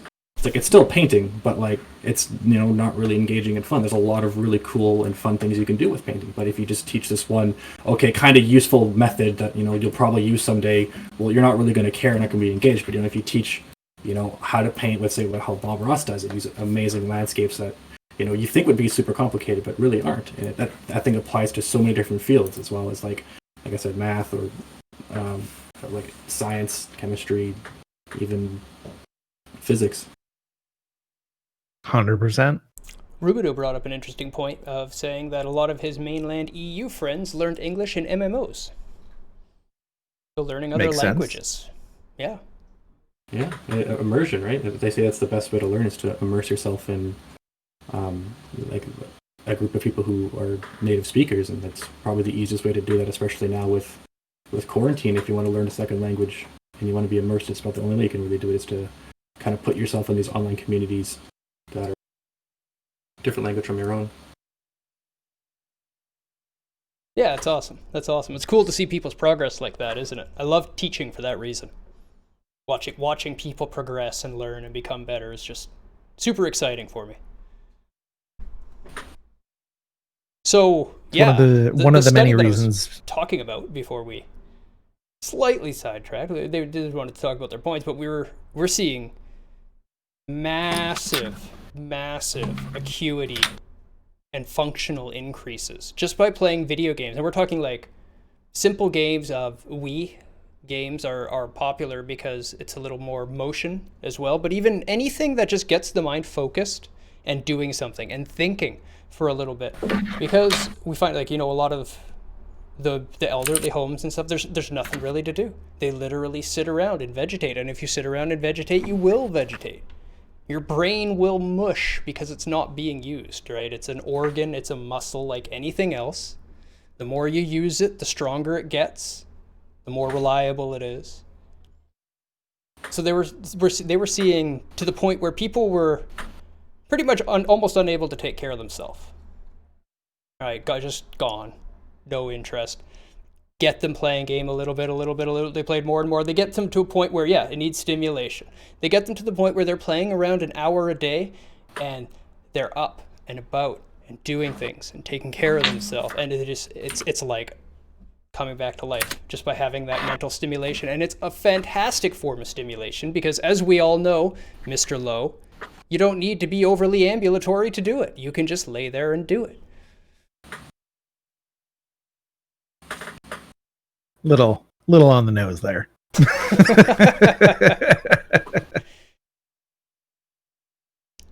But yeah, it's been a really cool study that I've been following, and I've got my mom into Pookie. Actually, managed to get my mom into gaming.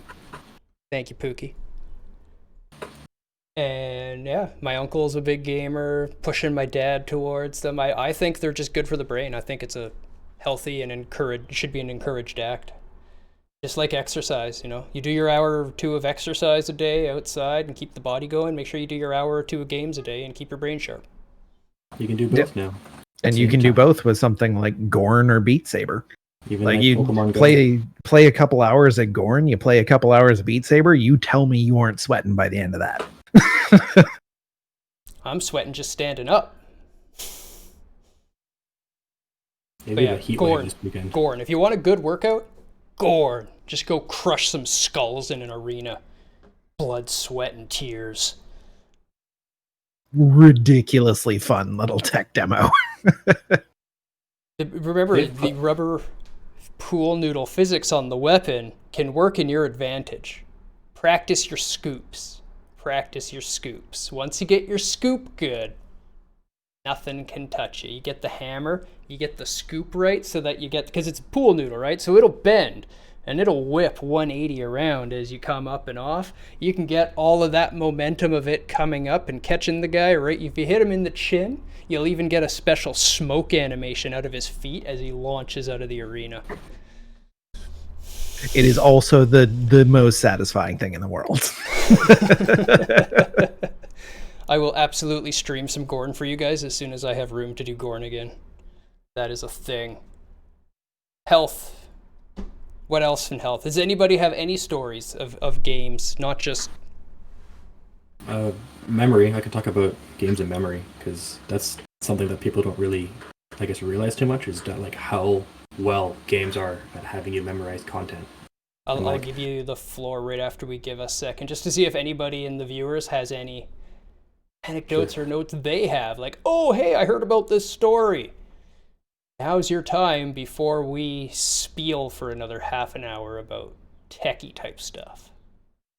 Then we give away games. Oh, hey, I heard about this story. Yeah, right on.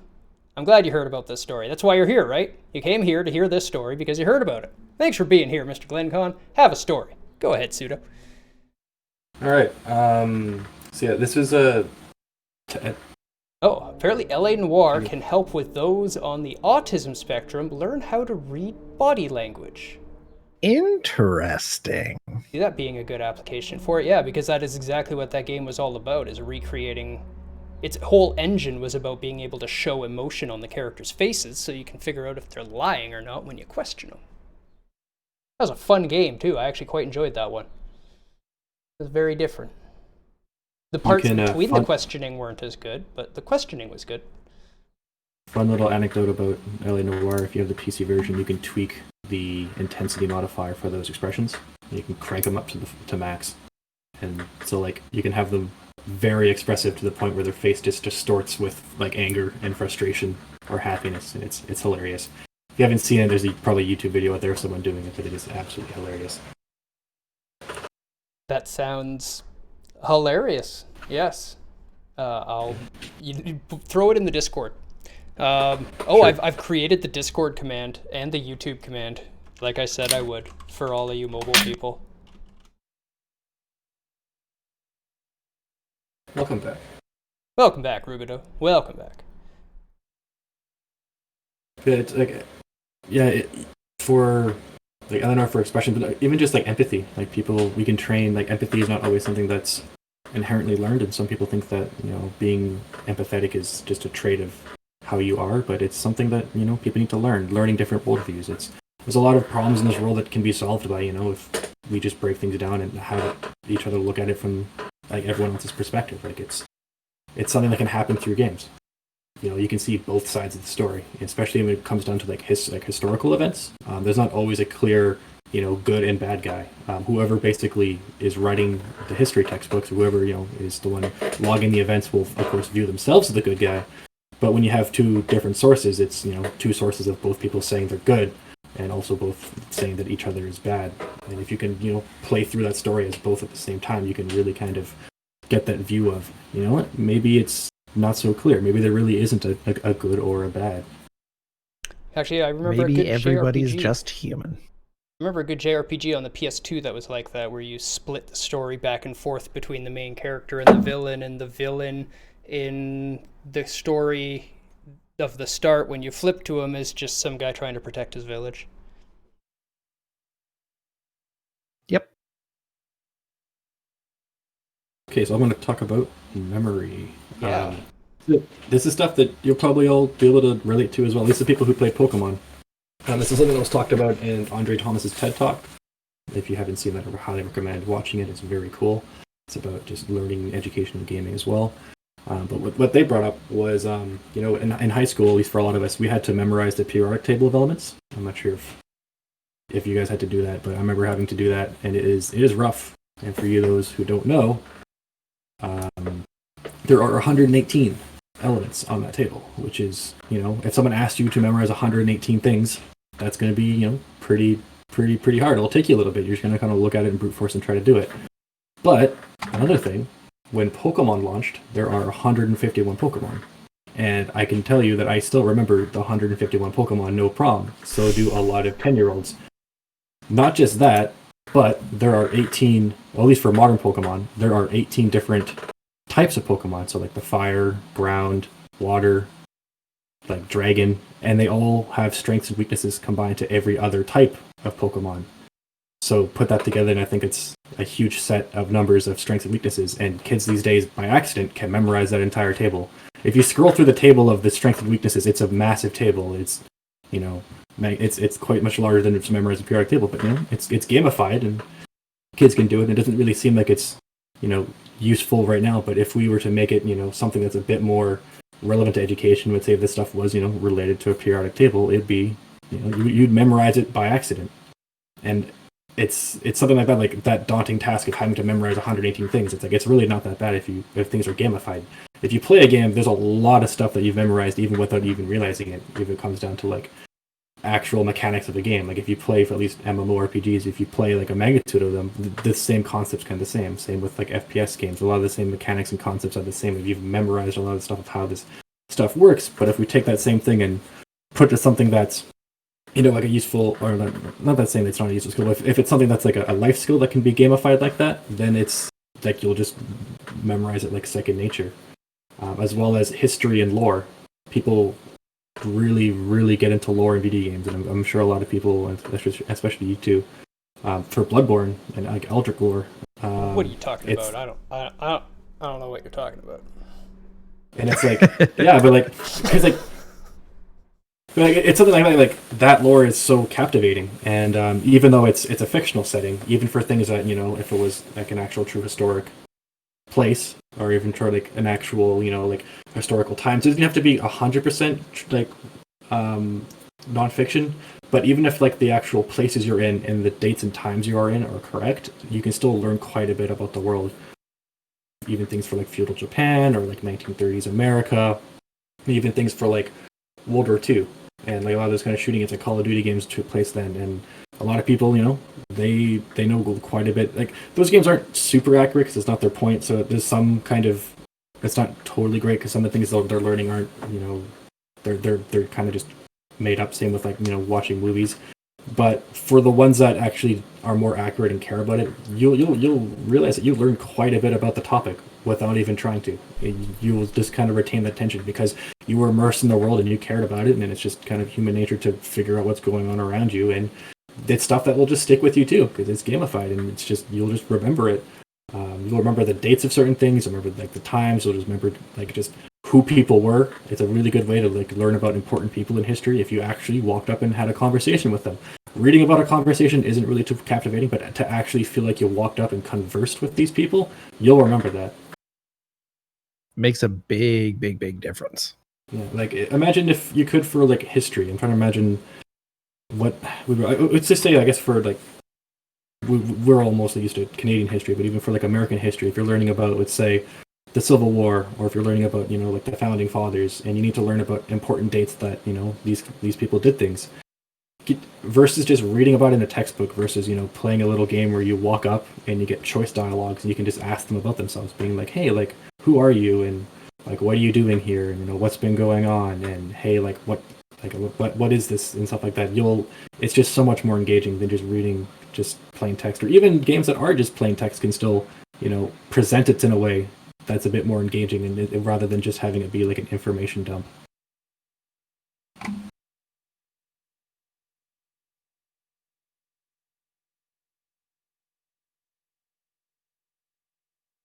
catch up on chat. But Yeah, catch up on chat. There's been a little bit going on. Rubidoo was talking about how when he was in 14 in science, they were talking about metal making processes, and because of RuneScape, he knew the order for the processing. Awesome. Yeah, exactly. It's stuff that, like, you know, we put real world elements into our games, and you know, it's stuff that you'll memorize because it was gamified, and it's like, hey, I now know the process for this, as long as it's, you know, only problem is that there's nothing really ensuring that it's accurate, so you don't really know that it's for sure that way. But at least for the most part, when people do this, it's at least inspired by or close enough to the real thing that you can kind of figure it out. Yeah, we get into legal issues when we try to perfectly recreate some things, and that's a talk for a different time. But the hoops and holes that developers and producers have to jump through in order to make things actually realistic. Some people don't like being shown in negative lights, even though they've done some negative things. So it's a sticky spot, but yeah, what they have, I learned a lot. Definitely. Much of what I already knew in school, I learned in games. That's why I was bored. Each trying to tell me something like, I already know this. I learned this in Bill and Ted. So, Bill and Ted. Board brings up Assassin's Creed to learn about history, and that's one of the things where, like, a lot of the time it's not like super accurate, but are really, at least like story wise, because, you know, they have to keep things fictional.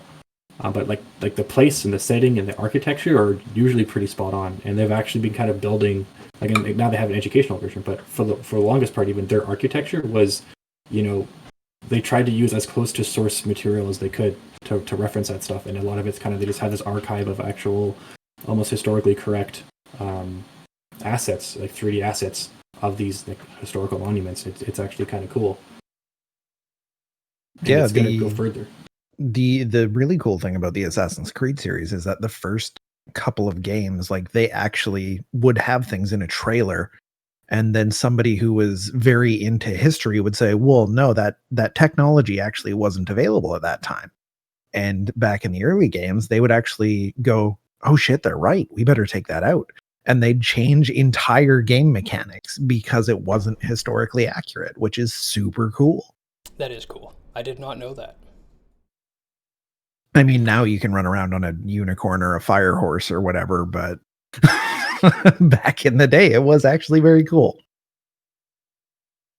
Wasn't there Arma 3 devs arrested for taking a few photos and accused of being spies? I didn't hear about that, but I could see it happening. Learning history from Age of Empires? I mean, there's not a lot of details of it, but there's some things you can learn, you know, like each civilization having its own special unit was definitely a very culturally relevant unit, and tech trees and what came when and where, and the order of progression of tech with metal. Yeah, there's stuff you can learn still. I think it's similar to that too, is Civilization is really good at teaching you about historical leaders and figures and cultures. Because that's just, you know, who you play as in that game. You'll learn about, you know, a lot of different cultures that you probably didn't know about, and also there's significant role models to them, because they have at least 5 did. I'm sure 6 has the same thing, but they had the golden age where you can get the, like, important scientists, and they actually had like historical figures that are actually in the games that aren't just the leaders, which is really cool. And you'll just remember a lot of stuff about them because of that. Interesting. I do remember Age of Empires 2. I don't know a lot about history, so I don't know how accurate it was, but it was a great game. It was a good RTS. One of the better ones. One of the interesting things I found while looking into this in VR health benefit gaming was using VR to treat PTSD. Makes sense. Yeah. Apparently it's been rather successful. They're actually making apps specifically for different types of anxiety, and they even have one called Virtually Resilient, specifically targeted to doctors and nurses to help them deal with their work environments better. That's pretty incredible. Yeah. That does make sense. Yeah, the direction towards the health that I've been finding is more surprising than I thought. Doctors are taking it very seriously. the effects of gaming. Not just physical, but also mental. And the ability to create virtual spaces and confront things and learn and And do so safely, which Yes. is very important. Yes. Turns out our brains are pretty easy to trick, which Oh, is yeah. kind of works in our favor for a lot of this stuff. It's why we can, appreciate cartoons, even though it's like just a 2D flat representation of an animal talking. We can still, give it personality and feel as if it's a real thing. And the same thing can be applied to games in virtual simulations and virtual environments we can put ourselves into. There's a really good article on playtesters with PTSD who playtest shooters. Interesting. That is interesting. If you want to post that in the Discord, I'd like to read it later. Yeah, if you have that on hand or know where it is, definitely shoot that over. I'll try to find it now. Thank you very much. I appreciate that. An interesting example even from our stream that I think of on that side is Low and his gore. Yep. He did not know he could not handle gore at the beginning of the stream, and about 2 or 3 games in, he's like, "Oh, I like gore now. Thanks, guys." I think it was Doom Eternal that was the turning point where the passing out stopped.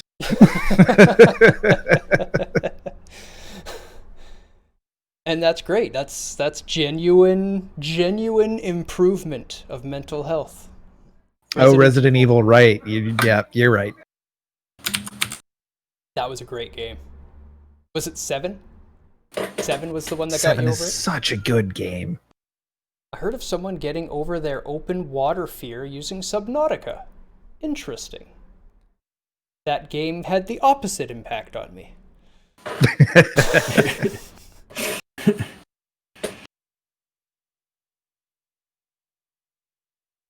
Really? I can see it. I mean, right? You put yourself in a situation. It's something you can get used to, right? A lot of that stuff is just kind of exposure. Although maybe if his ears were really good. My ears suck. Like, I'd be playing the game and other people in the chat be like, "Oh, I heard this type of monster." I'm like, "Really?" Shit. Oh no. Oh no. No wonder I'm always just like, turn around. "Oh, a Leviathan is eating me!" Yeah, Wii Sports has been really good for like retirement homes. I know like Wii Bowling especially.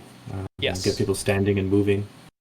Yes. Very important. I was talking about that a little earlier with the not just the mental engagement, but also the slight physical engagement and getting hips moving and joints moving. They got to keep moving a little bit, keep lubricated. Yeah. Like anything. Everything's got to move. Everything's got to work. Everything's got to be used. If you don't have any reason to get up and use it and move it, then you don't really want to and don't really care. Then you will just sit there and vegify. Not a good thing. Not a good thing. One of my favorite stories that actually Pookie told me about is an 80-something-year-old guy in Japan who plays Dark Souls 2 to stay sharp. Plays it every day, pretty much. It'll do that. It'll absolutely do that. Not my favorite game.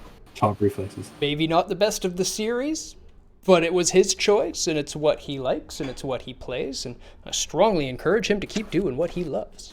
Strongly do, because, he might not even be the best at it, but he can finish Dark Souls 2. He knows where everything is, he can roll through the game, and he does it all the time. Keeps his brain active. It was cool when they showed him at home playing it. He had a whole collection of games and everything. He's a full-on gamer. It's pretty great. He ain't no asshole. Maybe a dick, but not an asshole. Who is? Alan Wake, the namesake of the game. I got about an hour into it, which surprised me. But the opening scene is him abandoning his wife, who has major mental health problems, in a dark house on her own. And yeah, then I was just like, no. Yeah, he's a fucking asshole. This character's a dick. I have no interest in playing as this character. Well, we played 2 remake and 7. Was it the first person one or the third person one? Well, that's the guy gets that's the 2 7. remake. Oh wait, Oh yeah, no, that is 2 remake. You're right. Yeah. I was thinking of the other garage scene with the car. That was a very good scene. That's one of my favorites. One of my favorites. That's the one. Okay, 2. 2 remake was a great game.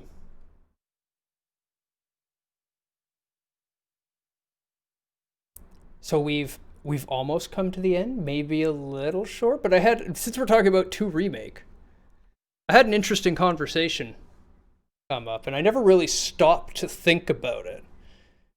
But tank controls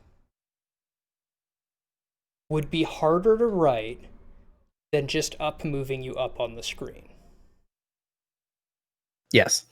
It's far more complicated. Somebody had to go out of their way and take the time to write tank controls rather than just letting us control our character.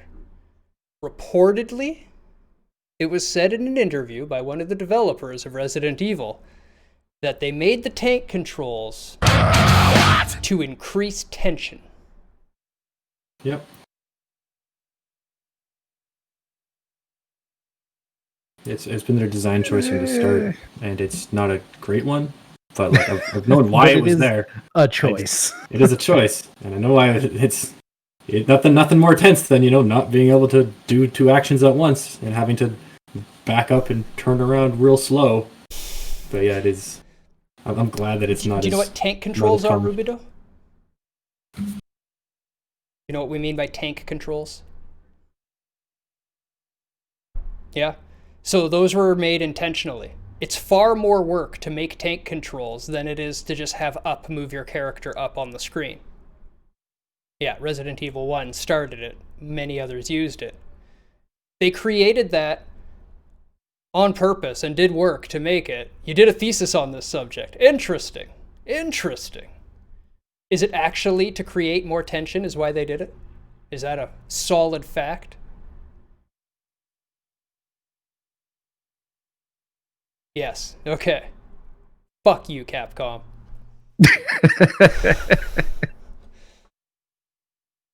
Yeah, it was an interesting decision to make the player character harder to manipulate in order to give more tension so that you were less effective at running away or fighting or whatever.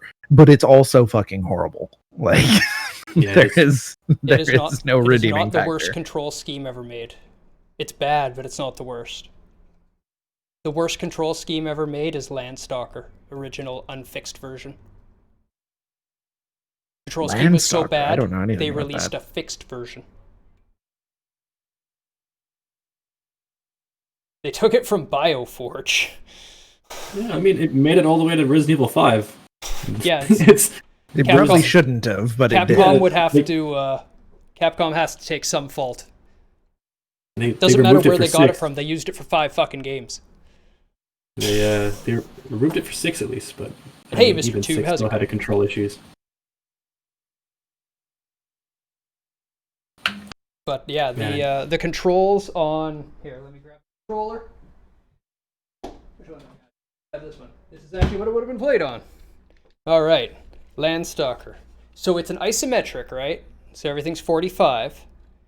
This will move you up and to the right. This will move you up and to the right.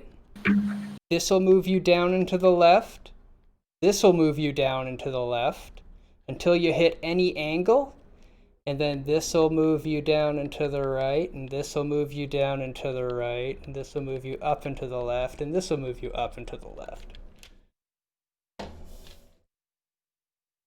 So you can only move like this way until you hit an angle, and then it shifts at 45 so you can move this way.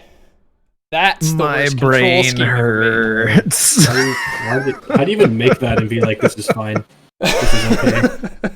Like, QA is just like, yeah, okay, it's fine. Yep. I think you're overestimating the amount of work they put into QAing that. That's fair. Yes. I mean, It is a QA in Sega games Genesis has been a mystical missing piece for a long time. On Mass Gamer votes tank controls are the worst by popular vote. Yeah, everyone votes tank controls are the worst by popular vote because nobody played that game. And that was the only game to ever do it, and it was fucking dumb. No, I mean a lot of people in that day did play it, and a lot of the hardcore Sega Genesis fans played. It's even on the Sega Mini. However, they have the they do have the original control scheme on it. I remember because when Frenum was playing it, he was going fucking mad. Every like 2 or 3 times in every stream, he would have to stop and explain like, but if I hit this way, I go this way. And if I hit this button, I go the same way. But if I hit this, now this button goes that way, and this button goes that way. It's like tank controls, but isometric. Kind of, but not. But not at all. Even worse. It's just like 45 switching constantly.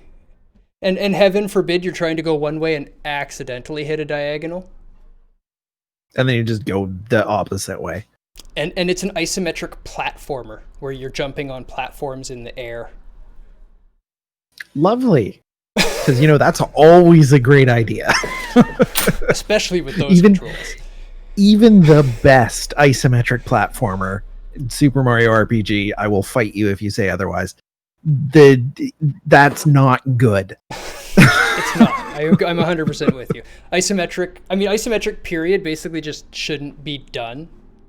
The only time it was acceptable was in the old isometric RPGs, where there's no jumping or running or anything. There's just walking through walls in a big village, like Ultima and stuff like that. That's it. It's the only time. Or Diablo. Yeah, Diablo worked well. Diablo's a good example. Same thing. No jumping, no running, just an area you can or cannot walk. ARPGs. Yeah, ARPGs. Or CRPGs. Both of them. But that's pretty much it, except for giving away games. Yeah. Because we love giving away games here. It's true. How do people get eligible for these games? How do people win games? In order to win a game in the Games by Design game giveaway, you have to take some sort of action that supports the channel. You can give gift, you can sub, you can give... did I just say give gift? Yes, well, you can give gift subs. That is a thing that you can do, and if you're in the top 3, you will get an entry. You can give bits, and if you're in the top 3, you will get an entry. You can sub, you can resub, you can do any sort of thing that will support the channel. Or just even be subbed. Yeah.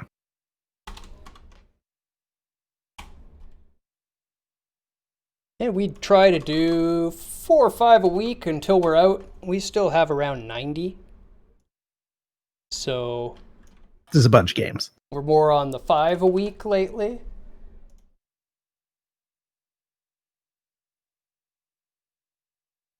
Uh-oh. Come back. Thank you. That was the Windows shake. Hide all windows. Then just everything disappears. And you shake it to make it come back, and it only works sometimes. Yeah, I mean, it always Top works to 3 go weekly. away. No, daily. Oh, is it daily? Yep. Didn't it used to be weekly? Nope. Wow. I just totally misremembered. That happens. Maybe you should play more memory games. Probably. Want to play some memory games? What kind of memory games? Huh? Like Slay the Spire? I can play some Slay the Spire. That's a good game.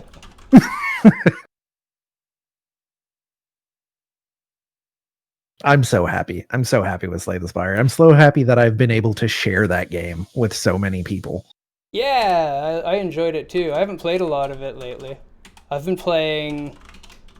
I just finished Persona 4 Golden, and now I'm playing The Surge. Funny story about Slay the Spire. Lobos recently finally tried it out after, the game being out for 2 years or something. And he got so into it that he got to Ascension 20 on all 3 characters within like a week. So all he did when he wasn't streaming was play Slay the Spire. Pretty much. Pretty much.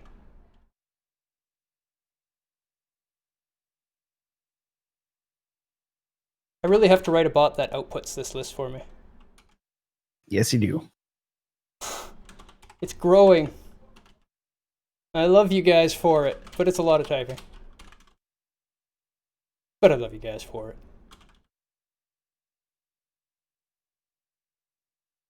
Can't even see chat. You guys making fun of me out there? No, you're not. I'm amazed. I only They have missed their 100 hours in opportunity. Spire. Nowhere near enough. I agree. More Spire. Spire is a great game. See how many hours I have in Spire. 242. Slay the Spire is coming to iOS this month. That means shit. hopefully an Android release is coming soon. It's weird it went iOS first, not Android, or not both at the same time. Well, it's a very small dev team. Yeah, it's just usually it's more expensive to do iOS first. But iOS people are also more likely to spend money on the App Store. That is true. That is true.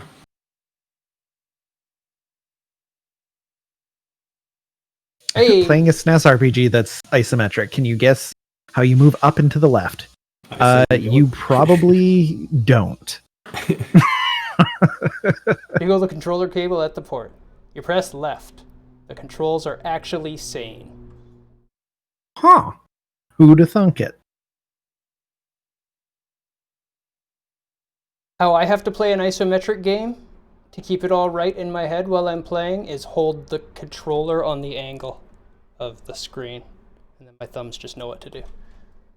Has to be done though, otherwise I can't do it. Alright. Name numero 1. Also, here's another exciting thing. Check out the list of non-given away games.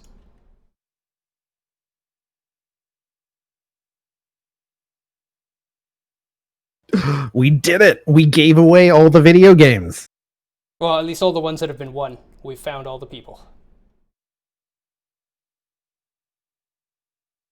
Yeah, analog sticks aren't bad for isometric. I generally prefer the precision of a D-pad. No, you spelled it right the first time. Both are correct. Depending. Depending on context. I hate it when a D-pad isn't like true separated 4 directions. When they usually like remember certain controllers use it where it's just like the ball. I think the Joy-Cons are really bad for that. You go to hit left, but if you hit the upper part of the left side of the joypad, you will also hit up. So if you are playing Tetris, you will fast fall your piece and then lose. I have no idea Or what that there's game is. the Xbox 360 controller with its infamously bad D-pad. Yeah, you just hit every direction. Basically, if you just put your thumb on it, I want to hit up. It's like, yeah, you got left, right, up, and somehow down too. Here we go. Hey, Have all Talos. the buttons. If you're still listening, Talos, I got another game for you, buddy. Oh, hey. It's Piku Niku. That game, I think, is one of the ones in the list that I was giving away, but I know nothing about it. I think I have a copy of it as well.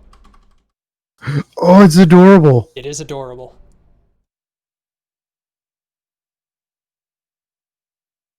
That's all I remember about it, is that it's super cute. Anna's Quest. Or Jesse Spaceman. Haven't seen that name very often. Hopefully, Jesse. Jesse, you out there? Mr. or Mrs. Jesse Spaceman. That name Anna's can go either Quest. Oh, this also looks adorable. So many adorable way. And games. a pseudo gift sub. Do you know who that is, pseudo? Yep, yeah, I do. Okay. You know who that is too, actually. I'll tell you after. Excellent but- name. Do I? Yep. Oh, it's a good game Tell you too. after. Pillars of Eternity is solid. They will enjoy that. I actually know they will enjoy that quite a bit. That's They- actually a they full-on like real Divinity. game too. Right on. Yeah, they liked Divinity, so I'm assuming they will also like that. Same kind of idea. Yep, right in the same league.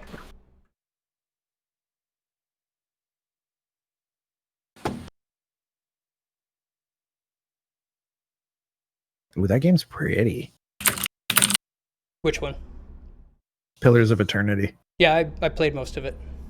I have my own copy. It's like a Baldur's Gate idea. Hey! It finally stopped giving me the same names. Mr. Board!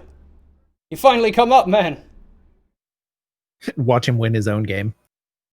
It is possible, yes. I would have re-rolled it, but he got Psychonauts. Hey. Ooh, that game's amazing. Yeah, I'm glad to see it's a good one. So, did y'all learn something? Something interesting? You own it. Now you have it twice. Now you can give it away to somebody else.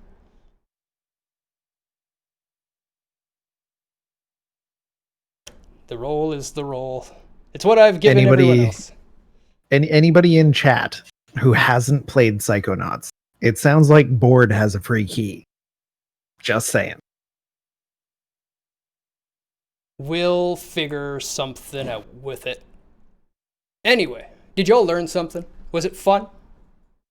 Fun? Educational and fun at the same time? Did we just do some gamified learning for you guys? Were you engaged? I learned. You I got learned. I did a learning. Yeah, I did some learns too. 1 or 2 learns. Don't know about gamified, but yes, was engaged and learned. Very fun. Excellent. Excellent. Love to hear it. I don't know if I'll be back tonight or not. I'll see. I do want to play some multiplayer games, but the list of multiplayer games was maybe a little thin. We'll try to figure something out. Otherwise, I kind of want to play Final Fantasy VI again. Because I've been watching somebody else play it, and that's what happens. It is a very good game. So I might do something like that too. So we'll see. You'll definitely see me at least on Monday when we're back with more Void Bastards. Next week will likely be game reviews. We have... What's the last one I just played? We Happy Few. And then probably Void Bastards will be done by then. I'm assuming. I don't think it's going to take me all week to beat it. We've also got quite a few other games that you've finished since we did our last game review. Do we? I think so. I think we've got like 4 or 5 that we haven't done. Don't think so. Oh, maybe, yeah, but we haven't done Dante's yet, have we? Nope. God of War. I don't think we've done any of the God of Wars yet. We want Raven wants to join for the God of Wars. Okay, so next week will be probably Dante's Inferno and We Happy Few. We'll be talking about those 2 games and breaking them down. Give me the key and I will find a home for it. Excellent. Game study is always fun. It is, isn't it? So yeah, next week we'll be talking about those 2 games. What's good, what's bad, what's better, and what we think. We'll rank them all. It'll be a blast, so definitely come back for that one as well. But until then, I'm Deus.